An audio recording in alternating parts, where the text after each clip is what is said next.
Months తర్వాత మామూలు routine టెస్ట్‌లన్నీ చేయించుకున్నారు. కావడం లేదని ఫెర్టిలిటీ హాస్పిటల్‌కి వెళ్లారు. సో, ఫెర్టిలిటీ హాస్పిటల్‌లో బేసిక్‌గా వీళ్ళకి ఐ థింక్ రకరకాల టెస్ట్‌లు, టీబీ డయాగ్నోస్ చేయడము, ఒక ఐయుఐ అయింది కోర్స్ ఆఫ్ ఈవెంట్స్‌లో. ఐ థింక్ నా దగ్గరకొచ్చేసరికి దే వర్ డ్రైన్డ్. నేనసలు అవన్నీ అవసరమే లేదు. మీరు మోస్ట్ అన్‌ఎక్స్‌ప్లెయిన్డ్ లాగుంది. ఇంకొక ఐయుఐ మన దగ్గర చేద్దాము. ఒకవేళ వర్కౌట్ కాకుంటే ఐవీఎఫ్ ప్లాన్ బి పెట్టుకుందాము అనుకున్నాం. తను ఫుల్‌గా స్ట్రెస్ పడిపోతుంటే ఇంకా ఐయుఐతో అట్లా కష్టంలే. ఐవీఎఫ్ వెళ్ళిపోదామని we moved on. So, IVF హ్యాపీగా ఫస్ట్ అటెంప్టే దే గాట్ పాజిటివ్. అందరూ అడుగుతుంటారు. అట్లా నువ్వు వెరీ ఎంగేజ్ కదా! స్టిల్ అందరూ క్వెషన్ చేస్తూ ఉంటారా ఇట్లాంటివి? ఇంకా ఇప్పుడు గుడ్ న్యూస్ అట్లా?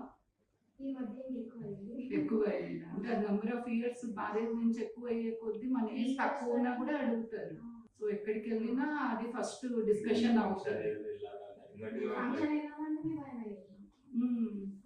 చాలా మంది అది ఫస్ట్ చెప్తారు మాకు. పాపం అసలు సోషల్ ప్రెషర్ ఎక్కువైపోతుంది. వాళ్ళ బాధల్లో వాళ్ళు ఉంటారు. సపోర్ట్ చేయడం కన్నా ఐ థింక్ కంటిన్యూస్‌గా పోతే ఉండదు. బయట వాళ్ళు వెల్ విషర్స్ కదమ్మా పేరెంట్స్ కానీ.